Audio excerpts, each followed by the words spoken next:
Hi ಎಲ್ರಿಗೂ ನಮಸ್ಕಾರ, welcome back to my channel. ನಾನು ನಿಮ್ಮ ರಮ್ಯ ನವೀನ್. ಎಲ್ಲರೂ ಹೇಗಿದ್ದೀರಾ? ಐ ಹೋಪ್ ನೀವೆಲ್ಲರೂ ಚೆನ್ನಾಗಿದ್ದೀರಾ ಅಂತ ಭಾವಿಸ್ತಾ ನಾನು ಕೂಡ ತುಂಬಾ ಚೆನ್ನಾಗಿದ್ದೀನಿ ಅಂತ ಹೇಳ್ತಾ ಇವತ್ತಿನ ಬ್ಲಾಗ್ನ ಆಲ್ಮೋಸ್ಟ್ 7 ಗಂಟೆ 7:30 ಆಗ್ತಾಯಿದೆ. ಇವಾಗ ಸ್ಟಾರ್ಟ್ ಮಾಡ್ತಾ ಇದ್ದೀನಿ. ಇವತ್ತೇನಂತ ಅಂದರೆ ತುಂಬ ಜನ ಕೇಳ್ತಾ ಇದ್ರಿ ಅಥರ್ವನ್ ಸ್ಕೂಲ್ ಬಗ್ಗೆ. ಅಥರ್ವ ಯಾವ ಸ್ಕೂಲ್ಗೆ ಹೋಗ್ತಾನೆ, ಅವ್ನಿಗೀಗ ಎಷ್ಟು ಏಜು ಅಂತ ಅಂದ್ಬಿಟ್ಟೆಲ್ಲ ಸುಮಾರು ಜನ ಅವ್ನ ಸ್ಕೂಲ್ ಬಗ್ಗೆ ಎಂಕ್ವೈರಿ ಮಾಡಿದ್ರಿ. ಖಂಡಿತವಾಗ್ಲೂ ಅವ್ನ ಸ್ಕೂಲ್ ಬಗ್ಗೆ ಡೀಟೇಲ್ಸ್ನ ಕೊಡ್ತೀನಿ ನಾನು. ಹಾಂ, ಕಮೆಂಟ್ ಮಾಡಿದ್ರು ಕಂದ, ನೀನು ಯಾವ ಸ್ಕೂಲ್ಗೆ ಹೋಗ್ತೀಯಾ, ನಿನ್ಗೆ ಎಷ್ಟು ಏಜು, ನಿನ್ನ ಸ್ಕೂಲ್ ಫೀಸ್ ಎಷ್ಟು, ಇದೆಲ್ಲ ಕಮೆಂಟ್ ಮಾಡಿದರು. ಸೊ ನಾನು ಅದ್ರ ಬಗ್ಗೆ ಎಲ್ಲ ಕಂಪ್ಲೀಟ್ ಮಾಹಿತಿನ ಕೊಡ್ತೀನಿ. ಆ್ಯಂಡ್ ಈಗ ನಾನು ಹೊರಟಿರೋವಂಥದ್ದು ದೀಪಕ್ ಜ್ಯುವೆಲ್ಸ್ಗೆ ಹೋಗ್ತಾ ಇದ್ದೀನಿ.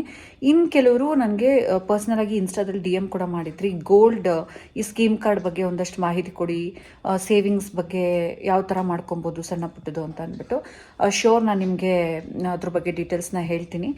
ಏನಂತ ಅಂದರೆ ಈಗ ನಾನು, ಶಿವು, ಪೃಥ್ವಿ, ಅಥರ್ವ ನಾವಿಷ್ಟು ಜನ ದೀಪಕ್ ಜ್ಯುವೆಲ್ರಿಗೆ ಹೋಗ್ತಾ ಇದ್ದೀವಿ. ಸೊ ಹಾಗಾಗಿ ನನಗೆ ನೆನಪಾಯಿತು, ನೀವು ಸುಮಾರು ಜನ ಕೇಳಿದ್ರಿ ಈ ಸ್ಕೀಮ್ ಕಾರ್ಡ್ ಬಗ್ಗೆ ಒಂದಷ್ಟು ಮಾಹಿತಿ ಕೊಡಿ ಅಂತ ಅಂದ್ಬಿಟ್ಟು.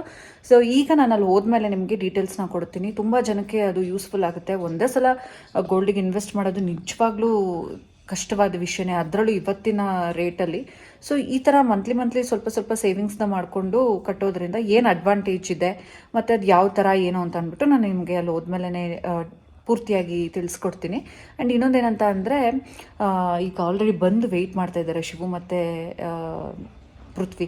ಸೊ ನಾನಿನ್ನು ಜಾಸ್ತಿ ಹೊತ್ತು ಕಾಯಿಸಿದ್ರೆ ಇನ್ನು ಎಲ್ಲೋಗಿದ್ರು ಮಾಮ ಅವರು, ಮತ್ತೆ ಬಂದ್ರಲ್ಲ, ಮನೆಗೆ ಹೋಗಿದ್ರಾ? ಸೊ ಬನ್ನಿ ಈಗ ಹೊರಡೋಣ. ಅವರು ಕೂಡ ಬಂದರು, ಮತ್ತೆ ಮನೆಗೇನೋ ಹೋಗ್ಬಿಟ್ಟು ಬಂದಿದ್ದಾನೆ. ಈಗ ಫಸ್ಟು ಹೋಗ್ಬಿಟ್ಟು ಬರೋಣ. ಹಾಂ, ತೆಗಿ ಬಿಡಿಲಿ,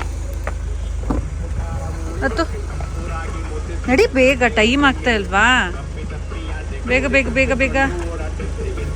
ಎಸ್, ಲೆಟ್ಸ್ ಮೂವ್. ಟೈಮ್ ಆಗೋಯ್ತು. ಅಲ್ಲ, ಬೇಗ ಬರ್ತೀರಂದ್ರೆ ಇಷ್ಟೊಂದು ಮಾಡ್ಕೊಂಡು ಬಂದಿದ್ದೀರಲ್ಲ, ಮತ್ತೆ ಏನಕ್ಕೆ ಹೋಗಿದ್ರಿ? ಮತ್ತೆ ಮನೆ ಕಡೆ ಹೋಗಿದ್ರಾ? ಅಯ್ಯೋ ಪೃಥ್ವಿ, ನಿನ್ಗೊಂಥರ ತಗೋ ಈಸ್ಕೊಂಡ್ ಬಂದಿದ್ಯಾ ಬ್ಯಾಂಗಲ್ ಸೈಜು? ಹಾ, ಅದಕ್ಕೊಂದಿನ ಬೇರೆ ಹೋಗ್ಬೇಕಿತ್ತಲ್ಲ, ಅಡ್ವಾಂಟೇಜ್ ಆಯ್ತು. ನನಗೆ ಫುಲ್ ಟಯರ್ಡ್ ಆಗ್ಬಿಟ್ಟಿದ್ದೆ, ಆಯ್ತಾನೆ ಇರ್ಲಿಲ್ಲ. ಸುಮ್ಮನೆ ಒಂದ್ 10 ಮಿನಿಟ್ಸ್ ಮಲ್ಕೋಣ ಅಂತ ಮಲ್ಕೊಳಕ್ ಹೋದ್ರೆ ನಿದ್ರೆನೆ ಬಂದ್ಬಿಡ್ತು. ಯಪ್ಪ, ಒಂಥರ ಎಷ್ಟು ರಿಲ್ಯಾಕ್ಸ್ ಅನ್ಸ್ತು ಗೊತ್ತಾ ಮಲ್ಗಿದ್ ಎದ್ದಾದ್ಮೇಲೆ. ಹೆಂಗಿತ್ತು ಡ್ಯೂಟಿ ಆಫ್ಟರ್ ಲೀವ್? ಈಗ ಸಮ್ಮರ್ ಇನ್ ಶುರು ಅಲ್ವಾ, ಆಮೇಲೆ ಈಗ ರಾಜ್ಯದಲ್ಲಿ ಇದ್ಬಿಟ್ಟು ಫಸ್ಟ್ ಹೋದಾಗ ಸ್ವಲ್ಪ ಒಂಥರ ಯಾರು ಹೋಗ್ತಾರೆ ಅಂತ ಅನ್ನಿಸ್ತಾ ಇರುತ್ತೆ ಅಲ್ವಾ ಪೃಥ್ವಿ? ಆಮೇಲೆ ಮತ್ತೆ ಅದ್ ಸ್ವಲ್ಪ ಒಂದ್ 2-3 ದಿನ ಹೋಗೋ ತನಕ, ಆಮೇಲೆ ಹಂಗೆ ಅಡ್ಜಸ್ಟ್ ಆಗ್ಬಿಡ್ತೀವಿ. ಈ ರಾಜ್ಯದಲ್ಲಿ ಇದ್ದು ಆಮೇಲೆ ಮತ್ತೆ ಹೋಗೋದು. ಇಲ್ಲಿ ಭಾನುವಾರ ಆದ್ಮೇಲೆ, ಈ ಭಾನುವಾರ ಸಂಜೆ, ನಾಳೆ ಸೋಮವಾರ ವರ್ಕ್ಗೆ ಹೋಗ್ಬೇಕು ಅಂದಾಗ ಆಗೋ ಬೇಜಾರು, ಈ ರಜೆಗಳನ್ನ ಮುಗಿಸಿ ನೆಕ್ಸ್ಟ್ ಹೋಗ್ಬೇಕಾದ್ರೆ ಆಗೋ ಬೇಜಾರು. ಅಯ್ಯಪ್ಪ, ಕಷ್ಟ. ಹಾ, ತುಂಬಾ ಹಿಂಸೆ ಅನ್ಸ್ತಾ ಇರುತ್ತೆ. ರಕ್ಷಿತ ನೋಡಿ, ಆಗ್ಲೇ ಫೋನ್ ಬಂತು ಫ್ರೆಂಡ್ಸ್ ಅವನ್ಗೆ, ರಕ್ಷಿತನ್ ಕಡೆಯಿಂದ. ಓ, ನಮ್ಮ ಅಥರ್ವಂಗ್ ಫುಲ್ ನಗು. ಇದು ಯಾವ್ದ್ರು ಇದು ರೋಡು? ನಾವು ಹೋಗದೆ ಲೇಟ್ ಮಾಡ್ಕೊಂಡು ಹೋಯ್ತೀವಿ, ಅಲ್ಲಿ ಹೋದ್ಮೇಲೆ ಗಂಟೆ ಆಯ್ತದೆ. ಅದೇನಪ್ಪ ಫ್ರೆಂಡ್ಸ್, ತುಂಬ ಜನ ಕೇಳ್ತಾ ಇದ್ರಿ ಸ್ಕೀಮ್ ಕಾರ್ಡ್ ಬಗ್ಗೆ ಹೇಳಿ, ಗೋಲ್ಡ್ ಸ್ಕೀಮ್ದು ಯಾವ ಥರ ಅಂತ ಅಂದ್ಬಿಟ್ಟು. ಸೊ ನಾವು ಯೂಸ್ ಮಾಡ್ಕೊಳ್ಳೋವಂಥದ್ದು ಇದೇನೆ, ದೀಪಕ್ ಜ್ಯುವೆಲ್ಸಲ್ಲಿ ಈ ಥರ ಸ್ಕೀಮ್ ಕಾರ್ಡ್ ಇದೆ. ನೀವು ಇಲ್ಲಿ ನೋಡ್ತಾ ಇರ್ಬೋದು. ಇದನ್ನು 12 ಮಂತ್ಸ್ವರೆಗೂ ಕಟ್ಬೋದು, 15 ಮಂತ್ಸ್ವರೆಗೂ ಕಟ್ಬೋದು, ಅಥವಾ 18 ಮಂತ್ಸ್ವರೆಗೂ ಕಟ್ಬೋದು.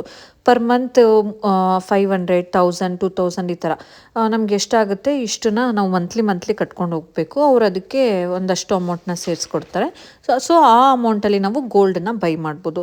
ಈ ಥರ ಸಣ್ಣ ಪುಟ್ಟ ಸೇವಿಂಗ್ಸ್ನ ನಾವು ಮಾಡಿಟ್ಕೊಂಡ್ರೆ ನಮಗೆ ಒಂದೇ ಸಲ ಗೋಲ್ಡ್ಗೆ ಇನ್ವೆಸ್ಟ್ ಮಾಡೋದಕ್ಕೆ ಕಷ್ಟ ಆಗ್ತಿರುತ್ತೆ. ಸೊ ಆ ಟೈಮಲ್ಲಿ ಈ ಥರ ಮಂತ್ಲಿ ಕಟ್ಟಿರೋವಂಥ ಅಮೌಂಟು, ಅದಕ್ಕೆ ಅವರು ಸ್ವಲ್ಪ ಬೋನಸ್ ಆಗಿ ಸೇರಿಸ್ಕೊಡ್ತಾರಲ್ಲ, ಸೊ ಇದನ್ನೆಲ್ಲ ನಾವು ಆ್ಯಡ್ ಮಾಡಿಕೊಂಡು ಒಂದು ಸ್ವಲ್ಪ ಗೋಲ್ಡನ್ನ ತೊಗೊಳೋದಕ್ಕೆ ನಮಗೆ ಈಸಿ ಆಗುತ್ತೆ.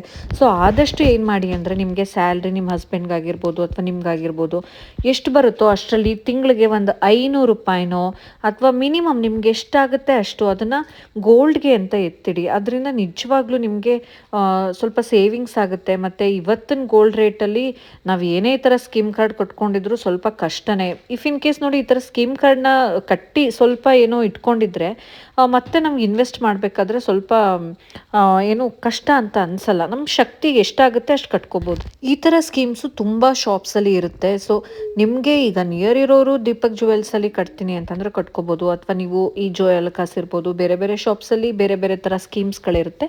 ನಿಮಗೆ ನಿಯರ್ ಬೈ ನಿಮಗೆ ಎಲ್ಲಿ ನೀವು ರೆಗ್ಯುಲರ್ ಆಗಿ ಜ್ಯುವೆಲ್ರಿ ತೊಗೊಳ್ಳೋಂಥ ಶಾಪ್ಸಲ್ಲೂ ಎಂಕ್ವೈರಿ ಮಾಡಿ ನೋಡಿ ಈ ಥರ ಏನಾದರೂ ಸ್ಕೀಮ್ ಇದೆಯಾ ಅಂತ ಅಂದ್ಬಿಟ್ಟು. ಸೊ ಈ ಥರ ಒಂದು ಸಣ್ಣ ಪುಟ್ಟ ಸೇವಿಂಗ್ಸ್ನ ನೀವು ಮಂತ್ಲಿ ಗೋಲ್ಡ್ಗೆ ಅಂತ ಒಂಚೂರು ಒಂದು 500-1000ನ ಎತ್ತಿಡೋದ್ರಿಂದ, ಅದರಲ್ಲೂ ಹೆಣ್ಮಕ್ಳಿರೋರಂತೂ ಕಷ್ಟನೋ ಸುಖನೋ ಸ್ವಲ್ಪ ಈ ಥರದ್ರಲ್ಲಿ ಇನ್ವೆಸ್ಟ್ ಮಾಡಲಿಕ್ಕೆ ಟ್ರೈ ಮಾಡಿ. ಆಗ ನಿಜ ಗೋಲ್ಡ್ ಸ್ವಲ್ಪ ಕಲೆಕ್ಷನ್ ಆಗುತ್ತೆ. ಇಲ್ಲಾಂದರೆ ಒಂದೇ ಸಲ ಗೋಲ್ಡಿಗೆ ಇನ್ವೆಸ್ಟ್ ಮಾಡೋದು ನಿಜವಾಗ್ಲೂ ತುಂಬಾ ಕಷ್ಟ. ಸೊ ಹೀಗಾಗಿ ಪುಟ್ಟದಾಗಿ ಈ ಥರ ಏನು ಕಾರ್ಡ್ಗಳು, ಸ್ಕೀಮ್ ಕಾರ್ಡ್ಗಳನ್ನ ಕಟ್ಕೊಂಡು ಬಂದರೆ ನಾವು ಒಂದೊಂದಾಗಿ ಪುಟ್ಟದಾಗಿ ಒಂದು ಈಗ ನೋಡಿ ಪ್ರತಿ ವರ್ಷ ಅಕ್ಷಯ ತೃತೀಯದಲ್ಲಿ ಗೋಲ್ಡ್ ತೊಗೋಬೇಕು, ಅದು 1 ಗ್ರಾಮ್ ಆದರೂ ತೊಗೋಬೇಕು ಅನ್ನೋದು ಆಸೆ ಎಲ್ರಿಗೂ ಇರುತ್ತೆ. ಸೊ ಆ ಟೈಮ್ಗೆ ಕರೆಕ್ಟಾಗಿ ಒಂದು 12 ಮಂತ್ಸ್ ಆಗೋ ಥರ ಏನಾದರೂ ಪ್ಲ್ಯಾನ್ ಮಾಡಿಕೊಂಡು ಒಂದು ಸ್ವಲ್ಪ ಅಮೌಂಟ್ನ ಕಟ್ಕೊಳ್ಳಿ. ಒಂದು 2 ಗ್ರಾಮು 3 ಗ್ರಾಮು ಹನಿ ಸೇರಿದರೆ ಹಳ್ಳ ಅಂತ ಹೇಳ್ತಾರೆ. ಹಾಗೆ ಒಂದು ಸಣ್ಣ ಪುಟ್ಟದನ್ನು ಮಾಡಿಸಿಟ್ಕೊಂಡು ಅದೇ ಒಂದಿನ ಒಂದು ದೊಡ್ಡ ಒಡವೆ ಮಾಡಿಸ್ಕೊಳ್ಳೋದಕ್ಕೆ ಹೆಲ್ಪ್ ಆಗುತ್ತೆ ಅದರಿಂದ.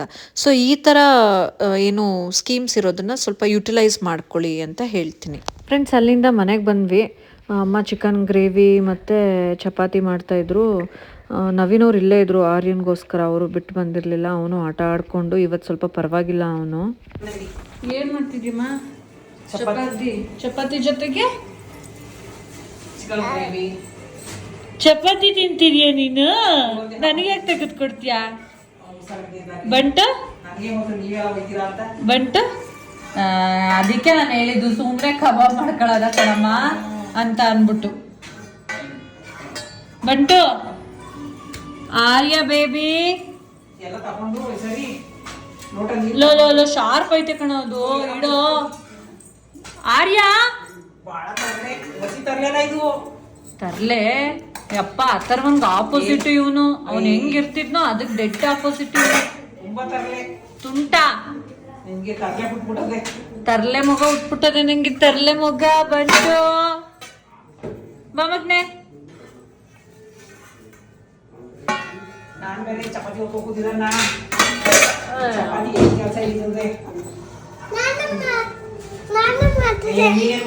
ಇವನೊಬ್ಬ ತಿನ್ನೋಗು ಮಗ್ನೆ. ನೀನು ಏನು ಮಾಡಬೇಡ. ನೀನೇ ಚಪಾತಿ ಓದ್ತಿದ್ಯಾ? ನೀನೊಬ್ಬ ಕಡಿಮೆ ಇದೆ ಓದ್ಕೊಡಕ್ಕೆ ಅಲ್ವಾ? ಅಲ್ಲ ಮಗ್ನೆ? ಅಥವಾ ಸೋ ಸ್ವೀಟ್. ಏಯ್ ಆರ್ಯ ನೋಡಲ್ ತಟ್ಟೆ ಒಳಗೆ ಕಾಲಿಟ್ಕೊಂಡು ಇವ್ನು ಯಾರು ಇವನು? ಚಪಾತಿ ಮತ್ತೆ ಚಿಕನ್ ಗ್ರೇವಿನ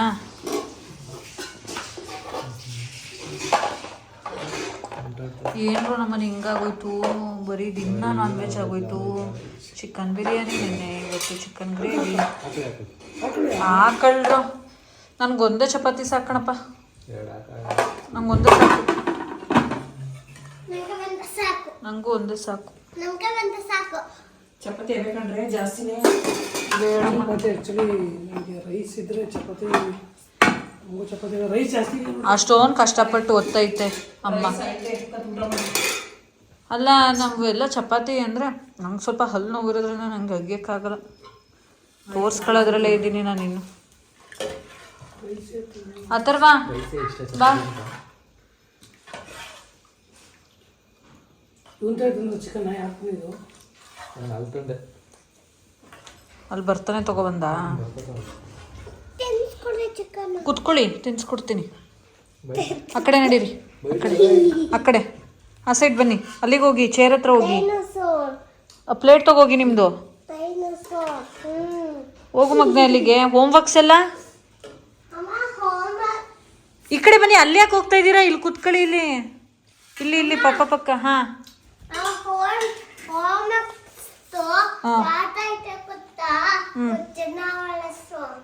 ಜನರಲ್ ಅವೇರ್ನೆಸ್ಸು, ಆಮೇಲೆ ಗುಡ್ ಹ್ಯಾಬಿಟ್ಸು, ಆಮೇಲೆ ಬೇರೆ ಯಾವುದು ಕೊಟ್ಟಿಲ್ವಾ? ಹೋಮ್ವರ್ಕ್ ಬೇರೆ ಯಾವುದು ಇಲ್ವಾ? ಒಮ್ಮೆ ಆ ಕಡೆ ಲೈಟ್ ಹಾಕು.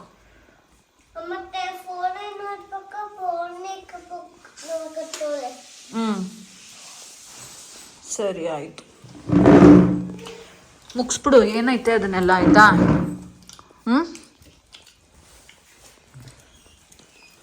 ಮುಗೀತಾ? ಏನು ಕೊಟ್ಟಿದ್ದಾರೆ?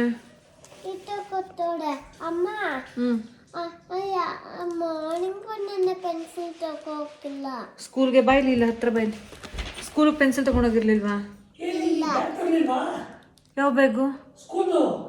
ತಗೋ ಬಂದಲ್ಲ ನವೀನ್, ಅದನ್ನು ಒಳಗಡೆ ಹಾಕಿದ್ದೀನಿ. ಶೂಸ್ ತರಲಿಲ್ಲ. ಪೆನ್ಸಿಲ್ ತಗೊಂಡೋಗಿರ್ಲಿಲ್ವಾ? ತಗೊಂಡೋಗ್ಬೇಕು ತಾನೇ? ಹಾ ನೋಡಿ ಫ್ರೆಂಡ್ಸ್, ಇವ್ನಿಗೆ ಪೆನ್ಸಿಲ್ ತಗೊಂಡೋಗು ಅಂತ ಇವ್ರ ಪಪ್ಪ ಇವ್ನಿಗೆ ಹೇಳ್ಬೇಕಂತೆ ಸ್ಕೂಲ್ಗೆ. ನಿಮ್ಗೆ ಜವಾಬ್ದಾರಿ ಇರಬೇಕು ಕಂದ. ನೀನು ಸ್ಕೂಲ್ಗೆ ಹೋಗೋದಕ್ಕಿಂತ ಮುಂಚೆ ಬುಕ್ಸ್ ತಗೊಂಡಿದ್ದೀನಾ, ಇವತ್ತು ಮ್ಯಾಮು ವಾಟ್ಸಪ್ಪಲ್ಲಿ ಯಾವ್ದಾವ್ದು ಮೆಸೇಜ್ ಹಾಕಿದ್ದಾರೆ ಬುಕ್ಸ್ ತರೋದಕ್ಕೆ ಅಂತ ನೋಡ್ಬಿಟ್ಟು ಅದನ್ನೆಲ್ಲ ಹಾಕೊಂಡು ಪೆನ್ಸಿಲ್ ಇದೆಯಾ, ಎರೇಸರ್ ಇದೆಯಾ, ಶಾರ್ಪ್ನರ್ ಇದೆಯಾ ಅಂತ ನೀನು ಒಂದ್ಸಲ ಚೆಕ್ ಮಾಡ್ಕೊಬೇಕು. ಓಕೆನಾ? ನಾಳೆಯಿಂದ ನೀನೇ ನಿನ್ನ ಜವಾಬ್ದಾರಿ ತಗೊಬೇಕು. ಬಂಟುಗೆ ಹುಷಾರಿಲ್ದೇ ಇರೋದಕ್ಕೆ ನಾವು ಸ್ವಲ್ಪ ಆ ಕಡೆ ಈ ಕಡೆ ಗಮನ ಹರಿಸಿದ್ವಿ. ಇವನ್ ಕಡೆ ಸ್ವಲ್ಪ ಇದು ಮಾಡೋದಕ್ಕಾಗಿಲ್ಲ. ಇವ್ನು ಪೆನ್ಸಿಲೇ ತೊಗೊಂಡೋಗಿಲ್ವಂತೆ. ಆಮೇಲೆ ಯಾರ ಹತ್ರ ಇಸ್ಕೊಂಡೆ ಪೆನ್ಸಿಲ್ನ? ಸಿಂಧು ಮ್ಯಾಮ್ ಕೊಟ್ರಾ? ಓಕೆ. ಈಗ ಹೆಲ್ದಿ ಹ್ಯಾಬಿಟ್ಸು, ಬೆಳಿಗ್ಗೆ ಎದ್ದಿದ ತಕ್ಷಣ ಬ್ರಷ್ ಮಾಡಬೇಕಾ ಮಾಡಬಾರ್ದಾ? ಮಾಡಬೇಕು. ಎಸ್. ನೆಕ್ಸ್ಟ್ ಇದು ಎಕ್ಸಸೈಸ್ ಮಾಡಬೇಕಾ ಮಾಡಬಾರ್ದಾ? ಮಾಡಬೇಕು. ಹ್ಯಾಂಡ್ ವಾಶ್ ಮಾಡಬೇಕಾ ಮಾಡಬಾರ್ದಾ? ಮಾಡಬೇಕು. ಬ್ರೇಕ್ಫಾಸ್ಟ್ ಮಾಡಬೇಕಾ ಮಾಡಬಾರ್ದಾ? ಮಾಡಬೇಕು. ಹೇರ್ ಕೂಮ್ ಮಾಡಬೇಕಾ ಮಾಡಬಾರ್ದಾ? ಮಾಡಬೇಕು. ಸ್ನಾನ ಮಾಡಬೇಕಾ ಮಾಡಬಾರ್ದಾ? ಮಾಡಬೇಕು. ಇದೆಲ್ಲ ಗುಡ್ ಹ್ಯಾಬಿಟ್ಸ್, ಹೆಲ್ದಿ ಹ್ಯಾಬಿಟ್ಸ್ ಅಲ್ವಾ? ಓಕೆ. ಮತ್ತೆ ಫ್ರೆಂಡ್ಸ್, ತುಂಬ ಜನ ಕೇಳ್ತಾ ಇದ್ರಿ. ಇಲ್ಲಿ ನೋಡಿ ಎಷ್ಟು ಚೆನ್ನಾಗಿ ಲೀಫ್ ಅಂಟಿಸ್ಕೊಂಡು ಹೋಗೋನೆ. ವೆರಿ ಗುಡ್ ಹಾಕಿಸ್ಕೊಬಿಟ್ಟವನೆ. ಸ್ಟಾರ್ ಬೇರೆ ಹಾಕಿಸ್ಕೊಬಿಟ್ಟವನೆ ನಮ್ಮ ಹತ್ತರ್ವ. ಇನ್ನೊಂದು ಯಾವುದು ಇನ್ನೊಂದು ಯಾವುದೋ ಮಾಡ್ಕೊಂಡು ಹೋಗಿದ್ದಲ್ಲ. ಓ, ಇಲ್ಲೂ ಗುಡ್ ಹಾಕಿಸ್ಕೊಬಿಟ್ಟಿದ್ಯಾ ವೈಲ್ಡ್ ಅನಿಮಲ್ಸ್. ಸೊ ಫ್ರೆಂಡ್ಸ್, ನವೀನವರು ಜಾಯ್ನ್ ಆದರು. ಏನಂತ ಅಂದರೆ, ಸುಮಾರು ಜನ ಕೇಳ್ತಾ ಇದ್ರಿ ಅಥರ್ವ ಯಾವ ಸ್ಕೂಲು ಅಂತ ಅಂದ್ಬಿಟ್ಟು. ಒಂದು ಆ್ಯನ್ಯುವಲ್ ಡೇದು ವಿಡಿಯೋ ಎಲ್ಲ ಹಾಕಿದ್ನಲ್ಲ, ಅದು ನೋಡಿಬಿಟ್ಟು ಕಮೆಂಟ್ ಹಾಕಿದ್ರಿ ಅಥರ್ವನ್ ಯಾವ ಸ್ಕೂಲು ಮತ್ತು ಒಂದು ಸ್ಕೂಲ್ ಫೀಸ್ ಎಷ್ಟು ಏನು ಅಂತ ಅಂದ್ಬಿಟ್ಟು. ಸೊ ಎಲ್ಲ ತಂದೆ ತಾಯಿಗೂ ಯೂಶ್ವಲಿ ನಮ್ಮ ಮಕ್ಕಳು ದೊಡ್ಡ ದೊಡ್ಡ ಸ್ಕೂಲಲ್ಲಿ ಓದಬೇಕು, central syllabus, I C syllabus, so ಈ ಥರ ದೊಡ್ಡ ದೊಡ್ಡ ಸ್ಕೂಲಲ್ಲಿ ಓದಬೇಕು ಅನ್ನೋ ಆಸೆ ಇದ್ದೇ ಇರುತ್ತೆ. ಆದರೆ ನಾನು ಹೇಳ್ತೀನಿ, ನನಗೆ ನನ್ನ ಮಗ ದೊಡ್ಡ ಸ್ಕೂಲಲ್ಲಿ ಓದಬೇಕು ಅನ್ನೋ ಆಸೆಗಿಂತ ಅವನಿಗೆ ಒಳ್ಳೆ ಎಜುಕೇಷನ್ ಸಿಗಬೇಕು, ಅವನಿಗೆ ಅವಕಾಶ ಸಿಗಬೇಕು, ಅವನು ಗುರ್ತಿಸ್ಕೋಬೇಕು ಅನ್ನೋದೇ ನನ್ನ ತಲೆಯಲ್ಲಿರೋವಂಥದ್ದು. ಇವನಿಗೆ ನೀವು ಸುಮಾರು ಸಲ ಕೇಳಿರ್ತೀರ ಯಾವ ಸ್ಕೂಲಲ್ಲಿ. ಈಗ ಅವನು LKG, ಅವ್ನು ಫಸ್ಟು ಪ್ಲೇ ಗ್ರೂಪ್ಗೆ ಹೋದ, ಅದಾದಮೇಲೆ pre-KG, ಅದಾದಮೇಲೆ ಈಗ LKG ಅಂದರೆ ಅವರು ಇದರಲ್ಲಿ ಈಗ IK2. ಸೊ ನೆಕ್ಸ್ಟ್ UKGನ IK3 ಅಂತ ಹೇಳ್ತಾರೆ. ಇವಂದು ಬಂದು ಸಿಲೆಬಸ್ ಬಂದು ಸೆಂಟ್ರಲ್ ಸಿಲೆಬಸ್ ಇರುತ್ತೆ.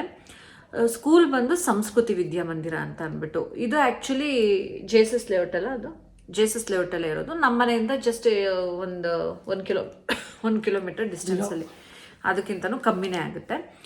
ನಾವು ಇವನನ್ನು ಫಸ್ಟ್ ನಾವು ಪ್ಲೇ ಗ್ರೂಪಿಗೆ ಅಲ್ಲಿ ಜಾಯಿನ್ ಮಾಡಿದ್ವಲ್ಲ, ಅದೇ ವರ್ಷ ಸ್ಕೂಲ್ ಸ್ಟಾರ್ಟ್ ಆಗಿದ್ದು. ನಮಗೆ ಯಾವ ಥರ ಇರುತ್ತೆ ಏನು ಅಂತ ಗೊತ್ತಿಲ್ಲ. ಪ್ಲೇ ಗ್ರೂಪ್ ಅಲ್ವಾ, ಮಕ್ಕಳು ಏನು ಹೋಗ್ತಾರೆ, ಆಟ ಆಡ್ಕೊಂಡು ಬರ್ತಾರೆ, ಹೋಗ್ಲಿ ಬಿಡು. ಅವನಿಗೆ ಅಷ್ಟು ಬೇಗ ನಾವು ಸ್ಕೂಲ್ ಅಂತಂದರೆ ಡೈರೆಕ್ಟ್ pre-KGಗೆ ಹಾಕ್ತಿದ್ವೇನೋ. ಒಂದು ಸ್ವಲ್ಪ ಕಮ್ಯುನಿಕೇಷನ್, ಅವ್ನಿಗೆ ಮಾತೇ ಬರ್ತಾ ಇರಲಿಲ್ಲ ನಾವು ಅವನಿಗೆ ಜಾಯಿನ್ ಮಾಡಿದಾಗ. ಬಟ್ ಅಲ್ಲಿಗೆ ಹೋದ್ಮೇಲೆ ಒಂದು ಕಮ್ಯುನಿಕೇಷನ್ ಇಂಪ್ರೂವ್ ಆಯಿತು. ಬಟ್ ಆ ಟೀಚರ್ಸ್ಗಂತೂ ನಾವು ನಿಜವಾಗ್ಲೂ ಥ್ಯಾಂಕ್ಫುಲ್ ಆಗಿರಬೇಕು. ಇನ್ನೊಂದು ಏನಪ್ಪ ಅಂತಂದರೆ, ಆ ಸ್ಕೂಲ್ ಚೆನ್ನಾಗಿದೆಯಾ ಅಥವಾ ಇನ್ನೊಂದು ಆ ಟೀಚರ್ಸ್ ಚೆನ್ನಾಗಿದ್ದೀರಾ ಅನ್ನೋದಕ್ಕೆ ಅದು ತುಂಬ ಹಳೆ ಸ್ಕೂಲು ಏನಲ್ಲ, ಹೊಸ ಸ್ಕೂಲು ನಮಗೆ ಸ್ಟಾರ್ಟ್ ಆಗಿತ್ತು. ಒಂದು ಅಟ್ರಾಕ್ಷನ್ ಆಗಿತ್ತು ಅಂದರೆ, ಇವತ್ತಿನ ಕಾಲದಲ್ಲಿ ಏನೇನೋ ಸ್ಟೈಲಿಶ್ ಆಗಿಡೋ ಹೆಸರುಗಳನ್ನ ಇಡ್ತಾರೆ. ಅದ್ಯಾವುದೋ ಬೇಡ ಬೇರೆ ಬೇರೆ ಕತೆ. ಇಲ್ಲಿ ಸಂಸ್ಕೃತಿ ವಿದ್ಯಾಮಂದಿರ ಅಂತ ಒಂದು ಅಟ್ರಾಕ್ಟ್ ಆಯ್ತು, ಫಸ್ಟ್ ಅಟ್ರಾಕ್ಟ್ ಆಯ್ತು. ಅದು ಸ್ಕೂಲ್ ನೇಮು ಅದು ಇದು ಸೆಕೆಂಡ್ರಿ, ಬಟ್ ಆ ಹೆಸರು ನಮಗೆ ತುಂಬ ಇಷ್ಟ ಆಯಿತು.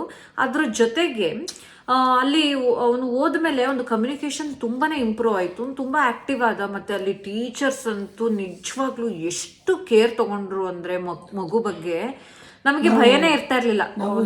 ಎಕ್ಸ್ಪೆಕ್ಟೇಷನ್ ಇಟ್ಕೊಂಡಿದ್ವಿ ಆ ಸಂಸ್ಕೃತಿ ವಿದ್ಯಾಮಂದಿರಕ್ಕೆ ಸೇರಿಸಿದ್ಮೇಲೆ ನನ್ನ ಮಗಂಗೆ ಒಳ್ಳೆ ಸಂಸ್ಕಾರ ಕಲಿಸ್ತಾರೆ ಅಂತ. ಬಟ್ ಅದು ನಮಗೆ ಸ್ಯಾಟಿಸ್ಫ್ಯಾಕ್ಷನ್ ಆಯಿತು. ಅದು ಪ್ಲೇ ಗ್ರೂಪಲ್ಲೇ ನಮ್ಗೊಂಥರ ಸ್ಯಾಟಿಸ್ಫ್ಯಾಕ್ಷನ್. ಅವ್ನು ಪ್ಲೇ ಗ್ರೂಪ್ ಇದ್ದಾಗಲೇ ಆ್ಯನ್ಯುವಲ್ ಡೇಗೆ ಡ್ಯಾನ್ಸ್ ಮಾಡ್ದ, ಪ್ರಾಕ್ಟೀಸ್ ಮಾಡ್ದ. ಅವ್ರ ಟೀಚರ್ಸ್, ಅವ್ರ ಪ್ರಿನ್ಸಿಪಲ್ಲು, ಅವನಲ್ಲಿ ಒಂದು ಇಂಪ್ರೂವ್ಮೆಂಟ್ಸ್ ನೋಡಿದ್ವಿ.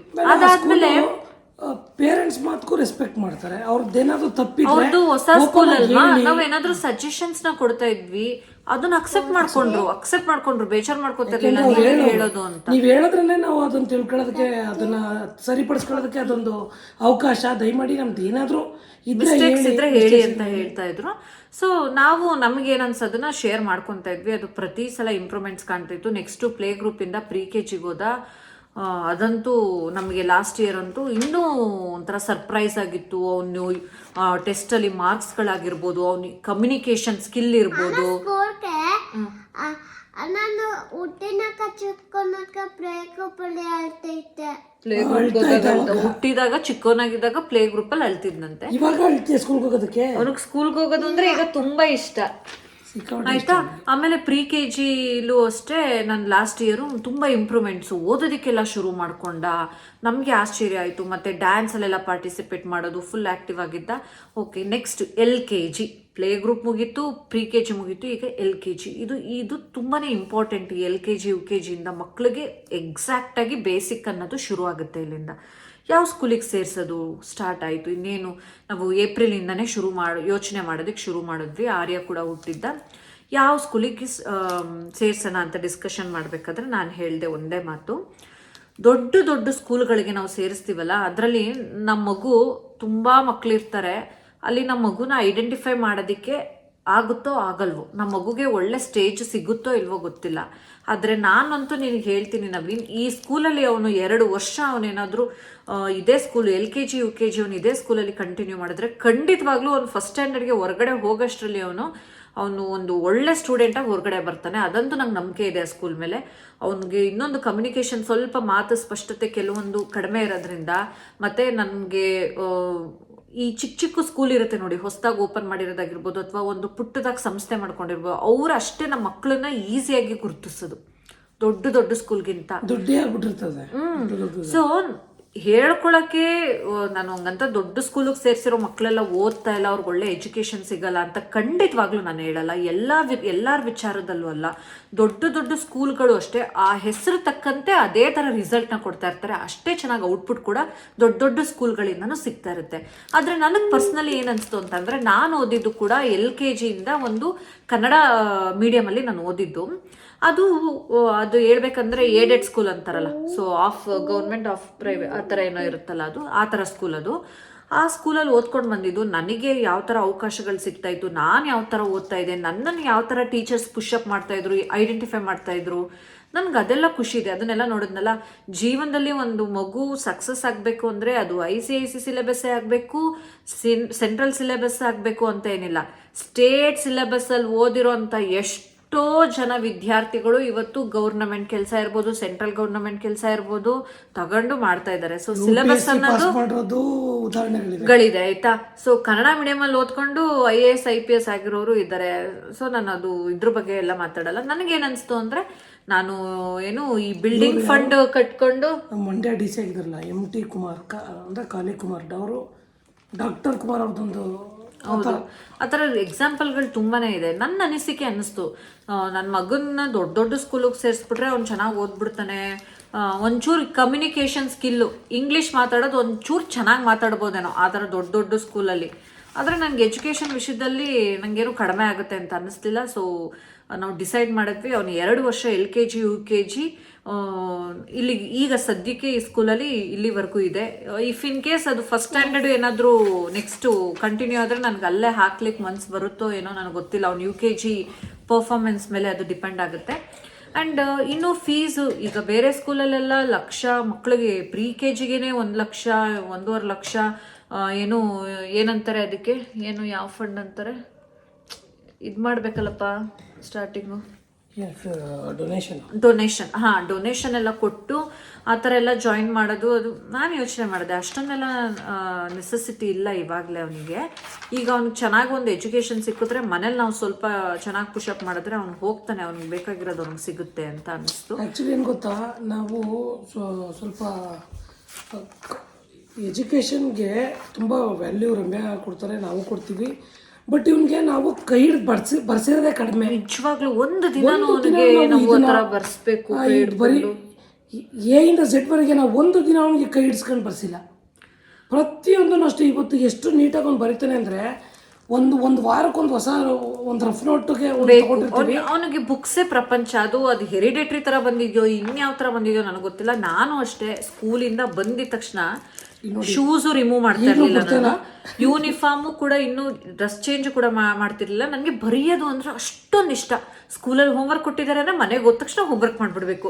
ಮನೆಗೆ ಬಂದ ಬ್ಯಾಗ್ ಬಿಚ್ಚದ್ನ, ಹೋಮ್ವರ್ಕ್ ಬುಕ್ ತೆಗೆದ್ನ, ಹೋಮ್ವರ್ಕ್ ಮಾಡಿದ್ನ, ಆಮೇಲೆ ಶೂಸ್ ಬಿಚ್ಚೋದು, ಡ್ರೆಸ್ ಚೇಂಜ್ ಮಾಡೋದು, ಫ್ರೆಶ್ ಅಪ್ ಆಗೋದು, ಈ ಥರ ನಾನು ಮಾಡ್ತಾ ಇದ್ದೀನಿ. ನನಗೆ ನಮ್ಮ ಹತ್ರ ನೋಡಿದ್ರೆ ಅಂಬೇಡ್ಕರ್ ಅವ್ರು ನೆನಪಾಯ್ತಾರೆ. ಅವ್ರದ್ದೊಂದು ಎಲ್ಲಾದ್ರೂ ಅದು ಇದಿರುತ್ತೆ, ಬುಕ್ ಹಿಡ್ಕೊಂಡು ಹೋಗ್ತಾ ಇದ್ರಲ್ಲ, ಬುಕ್ ಹಿಡ್ಕೊಂಡು ಅವ್ರದ್ದು ಇದಿರುತ್ತಲ್ಲಪ್ಪ ಸ್ಟ್ಯಾಚು.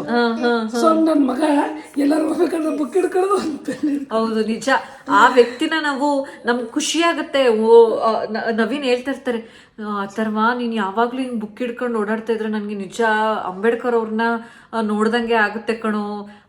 ಅವರಲ್ಲಿದ್ದಂಥ ಅವ್ರ ಥಿಂಕಿಂಗ್ ಇರ್ಬೋದು, ಅವ್ರ ಸಂವಿಧಾನ ಬರ್ದಿರೋದು ಇರ್ಬೋದು, ಅದನ್ನೆಲ್ಲ ನನ್ನ ಮಗನಿಗೂ ಹಂಗೆ ಬಂದ್ಬಿಟ್ರೆ ಸಾಕು. ಅವ್ನು ಬರೀ ಬುಕ್ ಹಿಡ್ಕೊಳ್ಳೋದಲ್ಲ, ಅವರಲ್ಲಿ ಇದ್ದಿದ್ದ ಆಲೋಚನೆಗಳು ನನ್ನ ಮಗನಿಗೂ ಬಂದ್ಬಿಟ್ರೆ ಸಾಕು ಅಂತ ನವೀನ್ ಎಷ್ಟೋ ಸಲ ಹೇಳ್ತಾ ಇರ್ತಾರೆ.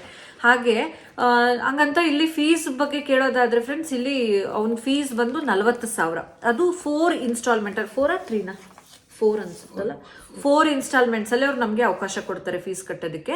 40,000 ಅವನಿಗೆ ಇದಿರುತ್ತೆ. ಇನ್ನು ಬುಕ್ಸ್ ಎಲ್ಲ ಸ್ವಲ್ಪ ಎಕ್ಸ್ಟ್ರಾ ಪೇ ಮಾಡೋದು ಎಲ್ಲ ಇರುತ್ತೆ. ಒಂದೇ ಸಲ ಕಟ್ಟೋದಕ್ಕೆ ಎಲ್ರಿಗೂ ಬರ್ಡನ್ ಆಗುತ್ತೆ. ಹೌದು, ಅದೊಂದು ಅವಕಾಶ ಕೊಟ್ಟಿದ್ದಾರೆ ನನಗೆ. ನಾನು ಇದನ್ನ ಸುಮಾರು ಜನ ಅಥರ್ವನ್ ಬಗ್ಗೆ ಸ್ಕೂಲ್ ಬಗ್ಗೆ ಕೇಳಿದಕ್ಕೆ ಹೇಳಿದೆ. ಈಗ ಎಲ್ಲರೂ ಏನೋ ಮಿಡಲ್ ಕ್ಲಾಸ್ ಜನರೇ ಮ್ಯಾಕ್ಸಿಮಮ್, ಏನೆಲ್ಲ ಶ್ರೀಮಂತರೇ ಇರಲ್ಲ, ತಗೊಂಡೋಗಿ ಒಟ್ಟಿಗೆ ಕಟ್ಬಿಡೋ ಥರ. ಸೊ ಹಾಗಾಗಿ ಈ ಥರ ಇರೋದ್ರಿಂದ ಬೆಸ್ಟ್ 4 ಇನ್ಸ್ಟಾಲ್ಮೆಂಟು ನಮಗೂ ಒಂದು ಸ್ವಲ್ಪ ವರ್ತಿ ಅನಿಸುತ್ತೆ. ಈ ಒಟ್ಟಿಗೆ ಕಟ್ಟಿದಾಗ ಅಯ್ಯೋ ಇಷ್ಟೊಂದು ಕಟ್ಟಬೇಕಾ ಅನಿಸುತ್ತೆ.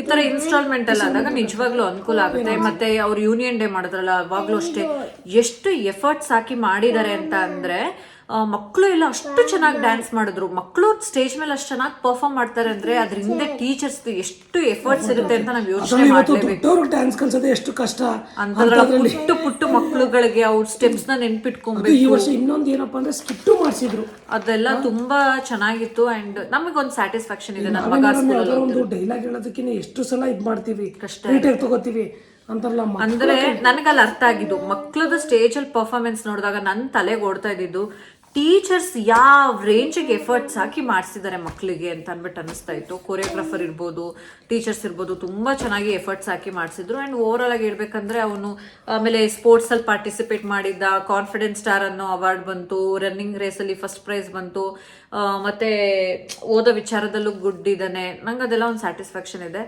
ಸೊ ನಾನು ಸಜೆಷನ್, ನನಗೆ ಸುತ್ತಮುತ್ತ ಇರೋರು ಏನಾದ್ರು ಸ್ಕೂಲ್ ಹುಡುಕ್ತಾ ಇದಾರೆ ನಮ್ಮ ಏರಿಯಾ ಅಕ್ಕಪಕ್ಕದಲ್ಲಿ, ನಿಜವಾಗ್ಲೂ ನಾನು ಸಜೆಸ್ಟ್ ಮಾಡ್ತೀನಿ.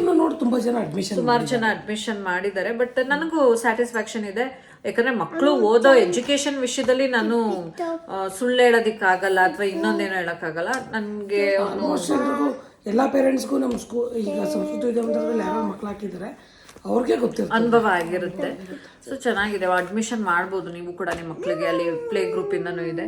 ಸೊ ಈಗ ನಾನು ನೋಡಿ ಅವ್ನಿಗೆ ಒಂದಷ್ಟು ಸ್ಪೆಲ್ಲಿಂಗ್ಸ್, ಡಾಕ್ಟರ್ ಸ್ಪೆಲ್ಲಿಂಗ್ ಹೇಳ್ತೀಯಾ? ಹೇಳು.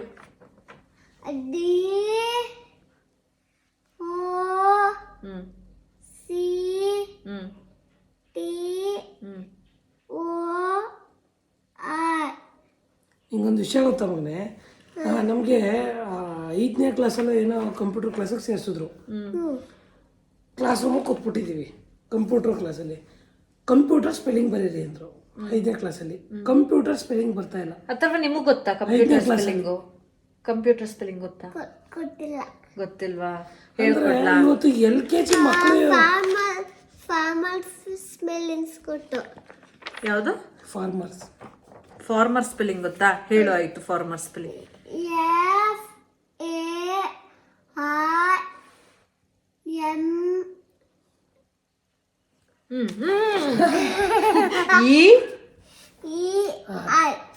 ಈ ಮರ್ತೋಗ್ಬಿಡ್ತಾ?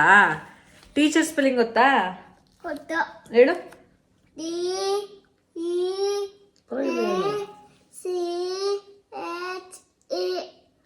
ಟೀಚರ್. ಪೊಲೀಸ್?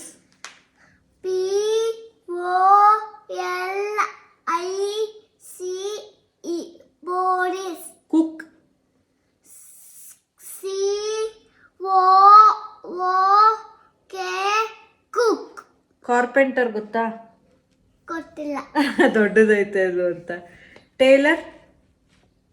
ಅದು ಕೊಟ್ಟು. ಹೇಳು. TAI.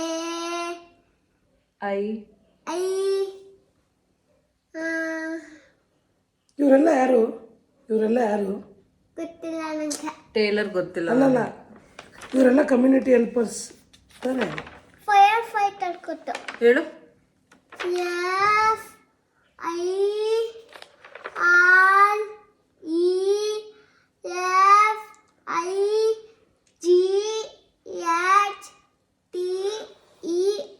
Fire fighter.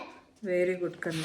ಸೊ ಇದನ್ನ ನಾನು ಏನಕ್ಕೆ ಹೇಳಿಸ್ತೆ ಅಂತ ಅಂದ್ರೆ, ನನ್ನ ಮಗ ಕಲ್ತಿದ್ದಾನೆ ಅದು ಇದು ಅಂತ ಶೋ ಆಫ್ ಅಂತ ದಯವಿಟ್ಟು ತಿಳ್ಕೊಬೇಡಿ. ಆ ಥರ ಏನೂ ಅಲ್ಲ. ನನಗೆ ಒಂದು ಅನುಭವ ಏನಾಯ್ತು ಅಂದ್ರೆ, ನೆನ್ನೆ ನಾನು ಬಸ್ಸಲ್ಲಿ ಬರಬೇಕಾದ್ರೆ ತುಂಬ ರಶ್ ಇತ್ತು ಬಸ್ಸು.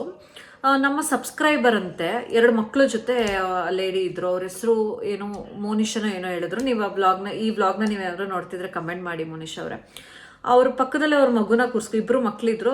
ಇಬ್ರು ಅವ್ರು ಒಂದು ಸೀಟಲ್ಲಿ ಕುತ್ಕೊಂಡು ಇನ್ನೊಂದು ಸೈಟಲ್ಲಿ ಅವ್ರ ಮಕ್ಳನ್ನ ಕೂರಿಸ್ಕೊಂಡಿದ್ರು. ನಾನು ನಿಂತ್ಕೊಂಡು ಕಷ್ಟಪಡ್ತಾ ಇರೋದನ್ನ ನೋಡ್ಬಿಟ್ಟು, ರಮ್ಯಕ್ಕ ಬನ್ನಿ ಇಲ್ಲಿ ಅಂತ ಅಂದ್ಬಿಟ್ಟು ಕರೆದ್ರು. ನನ್ನನ್ನು ಕರೆದು ನನಗೆ ಸೀಟ್ ಕೊಟ್ಟರು. ನಿಜವಾಗ್ಲೂ ಅದೇನೋ ಹಸ್ತವ್ರಿಗೆ ಅನ್ನ ಸಿಕ್ಕಿದಾಗ ತೃಪ್ತಿ ಆಗುತ್ತಲ್ಲ, ನೆಮ್ಮದಿ ಆಗುತ್ತಲ್ಲ, ಅದೇ ಫೀಲ್ ನನಗಿತ್ತು. ಸಿಕ್ಕಾಪಟ್ಟೆ ಟಯರ್ಡ್ ಆಗಿದ್ದೆ ನಾನು. ಆ ಟೈಮಲ್ಲಿ ಅವರು ಈವ್ನಿಂಗು ನಾನು ಬರಬೇಕಾದ್ರೆ ಕರೆದುಬಿಟ್ಟು ನನಗೆ ಜಾಗ ಕೊಟ್ಟರು. ಅವ್ರ ಮಕ್ಕಳನ್ನ ನಿಲ್ಲಿಸ್ಕೊಂಡ್ರು. ನಾನು ಅಯ್ಯೋ ಮಕ್ಕಳನ್ನ ಎಬ್ಬಿಸ್ಬಿಟ್ಟು ನನ್ನನ್ನು ಕುತ್ಕೊಳ್ಳಿ ಅಂದಿದ್ರಲ್ಲ, ಇಲ್ಲ ಮೇಡಮ್, ನಾನು ನೆಕ್ಸ್ಟ್ ಸ್ಟಾಪೇನೆ, ಇನ್ನೊಂದು ಸ್ವಲ್ಪ ದೂರ ಬಂದ್ಬಿಡುತ್ತೆ, ನನ್ನ ಹಸ್ಬೆಂಡಲ್ಲಿ ವೆಯ್ಟ್ ಮಾಡ್ತಾ ಇರ್ತಾರೆ, ನಾವು ಅಲ್ಲಿ ಹೋಗ್ಬೇಕು ಅಂತಂದರು. ಆ ಮೂಮೆಂಟಲ್ಲಿ ನನಗೆ ಯಾವ ಥರ ಫೀಲ್ ಆಯಿತು ಅಂತ ಅಂದರೆ, ಇದೇನೆ ನಾನು ಸಂಪಾದನೆ ಮಾಡ್ತಾ ಇರೋದು ನಾನು ವ್ಲಾಗ್ಸ್ ಮಾಡಿ ಅಂತ ಅನ್ನಿಸ್ತು ನಿಜವಾಗ್ಲೂ. ಆ ಮೂಮೆಂಟಲ್ಲಿ ನಿಂತ್ಕೊಳ್ಳೋಕೆ ಭಾಳ ಕಷ್ಟ ಆಗ್ತಾ ಇರುತ್ತೆ. ನಮ್ದು ಏನೇನೋ ಪ್ರಾಬ್ಲಮ್ಸ್ ಇರುತ್ತೆ. ಕರೆದ್ಬಿಟ್ಟು ಅವ್ರ ಮಕ್ಕಳನ್ನ ಎಬ್ಬಿಸ್ಬಿಟ್ಟು ನಮಗೆ ಜಾಗ ಕೊಡ್ತಾರೆ ಅಂದರೆ ನಮ್ಮ ಮೇಲೆ ಅವ್ರು ಎಷ್ಟು ಪ್ರೀತಿ ಇಟ್ಕೊಂಡಿದ್ದಾರೆ ಅಂತ ಅಂದರೆ, ಅವರೆಲ್ಲ ಹೇಳ್ತಾ ಇದ್ರು ಅಥರ್ವ ಅಂದರೆ ಭಾಳ ಇಷ್ಟ ನನ್ನ ಮಗಳಿಗೆ ಅಂತ ಅಂದ್ಬಿಟ್ಟು. ಎಷ್ಟೋ ಮಕ್ಕಳುಗಳ ನಮ್ಮ ವೀಡಿಯೋಸ್ನ ನೋಡ್ತಾರೆ. ಸೊ ಅವರಿಗೆಲ್ಲ ಸ್ವಲ್ಪ ಇನ್ಸ್ಪೈರ್ ಆಗಲಿ ಅಂತ ಅಂದ್ಬಿಟ್ಟು ಅಷ್ಟೇ ನಾನು ಅವ್ನ ಕೈಲಿ ಅದನ್ನ ಹೇಳ್ಸಿದ್ದು. ಅದು ಬಿಟ್ಟು ನನ್ನ ಮಗ ಕಲ್ತಿದ್ದಾನೆ ಅನ್ನೋದಕ್ಕೋಸ್ಕರ ಅಲ್ಲ. ಎಷ್ಟೋ ಮಕ್ಕಳು ನಿನ್ನನ್ನು ವಿಡಿಯೋದಲ್ಲಿ ನೋಡ್ಬಿಟ್ಟು ಇಷ್ಟಪಡ್ತಾರಂತೆ, ಅಥರ್ವ ಇಷ್ಟ ಅಂತ. ಅವ್ರಿಗೆಲ್ಲ ಥ್ಯಾಂಕ್ಸ್ ಹೇಳು. ಎಲ್ರಿಗೂ ಥ್ಯಾಂಕ್ಸ್ ಅಂತ ಹೇಳು. ಸೊ ಅಥರ್ವನ್ನ ನೋಡಿ ಒಂದು ಸ್ವಲ್ಪ ಅವರು ಕೂಡ ಇನ್ಸ್ಪೈರ್ ಆಗಲಿ ಅಂತ ಅಂದ್ಬಿಟ್ಟು ಅವ್ನ ಕೈಲಿ ಹೇಳಿಸ್ತೆ ಅಷ್ಟೇ. ಆಮೇಲೆ ಕೆಲವರು ನಮ್ಮ ಮಕ್ಕಳಿಗೆ ಇನ್ನೂ ಮಾತು ಬರ್ತಿಲ್ಲ ಅಂತ ಇರ್ತೀರ, ವರಿ ಮಾಡಬೇಡಿ, ಬರುತ್ತೆ, ತಲೆ ಕೆಡಿಸ್ಕೊಬಿಡಿ, ಅದು ಹೋಗ್ತಾ ಬರುತ್ತೆ. ಇವ್ನಿಗೆ ಇನ್ನೂ ಸ್ವಲ್ಪ ಸ್ಪಷ್ಟತೆ ಇಲ್ಲ. ಕೆಲವ್ರಿಗೆ ಏನಾಗ್ಬಿಡುತ್ತೆ ಅಂದ್ರೆ, ನಮ್ಮ ಮಗನ ಮಾತನ್ನ ಕರೆಕ್ಟಾಗಿ ಅರ್ಥ ಮಾಡ್ಕೊಳ್ಳೋದು ನಾವಿಬ್ರಿಗೆ ಅರ್ಥ ಆಗೋದು. ಇಲ್ಲಿ ಕೆಲವ್ರಿಗೆ ಈಗ ನಮ್ಮ ಅಪ್ಪನೇ ಬಂದ್ರು ಇವನೇನೋ ಹೇಳಿದ್ರೆ ಅದು ನಮ್ಗೆ ಗೊತ್ತಿರ್ತದೆ ಇದೇನು ಹೇಳ್ದ ಅಂತ, ಅವ್ರಿಗೆ ಅರ್ಥನೇ ಆಗಿರಲ್ಲ. ಅದೇನು ಹೇಳ್ತೀವ, ಇವ್ರ ಅಮ್ಮನಿಗೂ ಅಷ್ಟೇ ಇವ್ರ ಅಪ್ಪನಿಗೂ ಅಷ್ಟೇ. ಒಂದಾಯ್ತು, ಅದೇನೋ ಹೇಳ್ದಪ್ಪ ಆಯ್ತಾ, ಇವನೇನೋ ಒಂದ್ ಹೇಳಿದ್ರೆ ಕೂತಿದೀನಿ ಅಂದ್ರೆ ನಮ್ಗೆ ನಗು ಬರ್ತಿರುತ್ತೆ. ಬಟ್ ನಮ್ಗೆ ಅವ್ನು ಹೇಳ್ತಿರೋದು ನಮ್ಗೆ ಅರ್ಥ ಆಗ್ತಾ ಇರುತ್ತಲ್ಲ.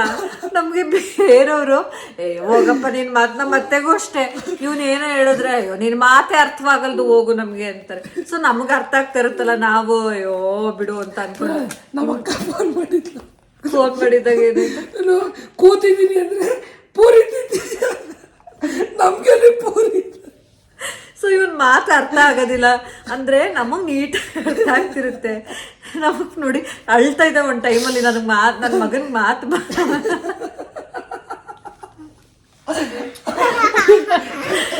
ನನ್ನ ಮಗಂಗೆ ಮಾತು ಬರಲ್ಲ ಅಂತ ಒಂದು ಟೈಮಲ್ಲಿ ಅಳ್ತಾ ಇದ್ದೆ. ಇವಾಗ ನಂಗೆ ನಗು ಬರುತ್ತೆ. ಬಟ್ ನಂಗೀಗ ನನ್ನ ಕಾನ್ಫಿಡೆಂಟ್ ಬಂದಿದೆ, ನನ್ನ ಮಗ ಚೆನ್ನಾಗೇ ಮಾತಾಡ್ತಾನೆ, ಬೇರೆಯವ್ರಿಗೆ ಅರ್ಥ ಆಗೋದಿಲ್ಲ ಅದು ಅಂತ. ಸೊ ನನಗೆ ಅರ್ಥ ಆಗ್ತಾ ಇರುತ್ತಲ್ಲ ನಮಗೆ ಹಿಂಗೆ ಅಲ್ಲಿ ಯಾರೋ ಇನ್ನೊಂದು ನಮ್ಮ ಭಾವ ಫೋನ್ ಮಾಡಿದಾಗ್ಲೂ ಅಷ್ಟೇ, ಅವ್ರೇನೋ ಕೇಳ್ತಾ ಇರ್ತಾರೆ, ಇವನೇನೋ ಹೇಳ್ತಾನೆ, ಅವರು ಏನೋ ಹಿಂಗಂದ್ರೆ ಅಯ್ಯೋ ಭಾವ ಹಂಗಲ್ಲ ಅವ್ನು ಹಿಂಗೆ ಅಂದಿದ್ದು ಅಂತ ಅಂತೀನಿ.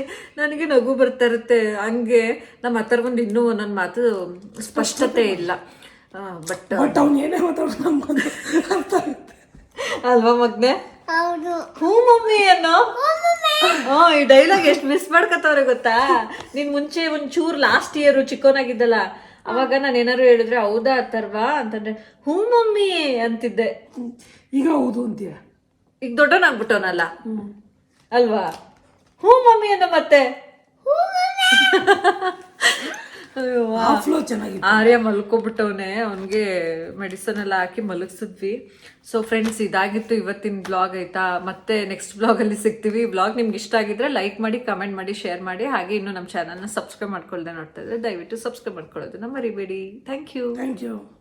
Thank you.